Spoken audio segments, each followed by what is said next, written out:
Hi friends, how you guys are doing today? Well, I wanted to discuss with you what happens after the funeral when everything is said and done and people that you support are no longer there.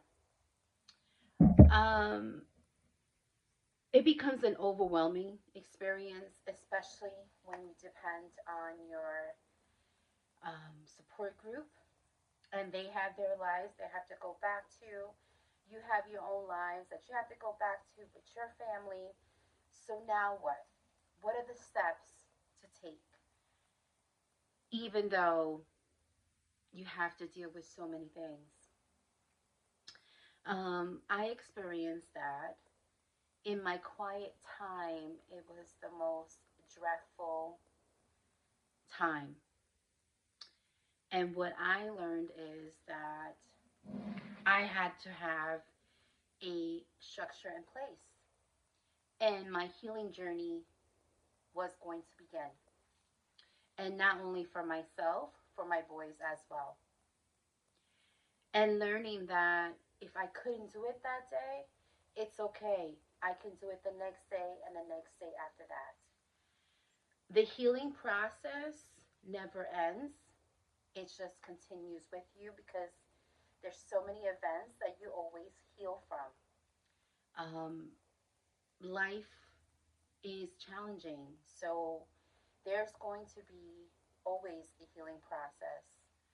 Um, and be proud and be kind to yourself with your scars because your scars represent you. And you, I promise you, if you're dealing with this, I promise you there's a light under the tunnel. Don't be ashamed if you need to take therapy. Um, I didn't take therapy, but I worked on myself because therapy for me is that I had a bad experience with therapy. So, with that being said, therapy was an option for me. And I had so many things going on that I couldn't make that time for myself because now I had other things to deal with at that time. I was focusing more on my boys and making sure their structure was flowing. My oldest was going to graduate from high school, so I had to make sure that he was heading the right way. So it was just a lot going on.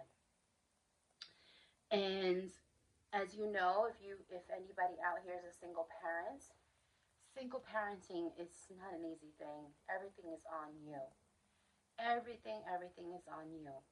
And learning that new lifestyle can be also overwhelming. You have to step back and figure out what needs to be done. Having a structure is the most important thing for yourself.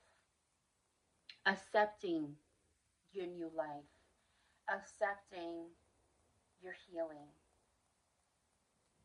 that is important. So I did a lot of self improvements. Um, I did a lot of self. You saw my cat trying to open the door.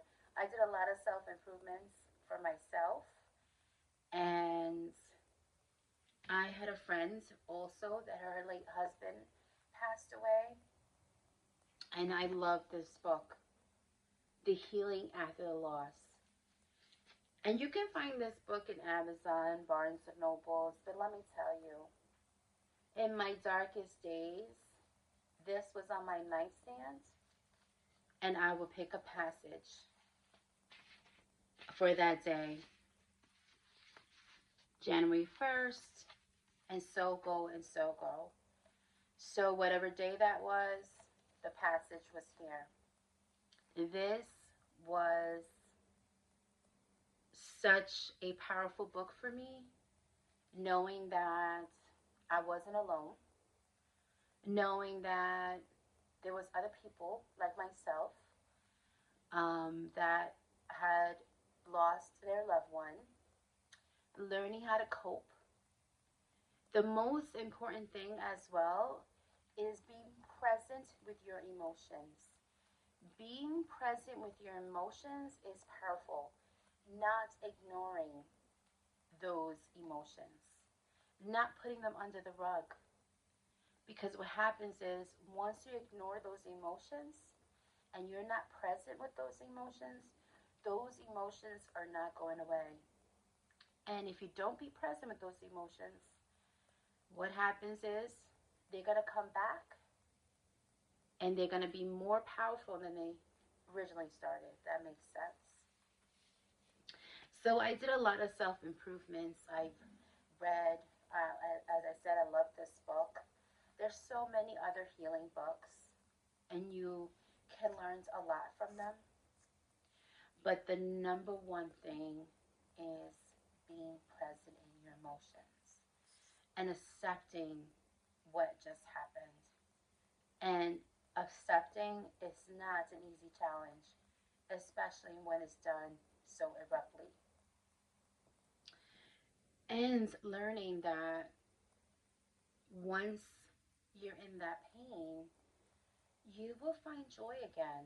Not at that moment, you won't, but within time, you will. So I wanted to share with you guys that information, that book, and know that you're always loved, and know that you're not alone because there's other people that will support you and guide you to the right place that you're supposed to be in.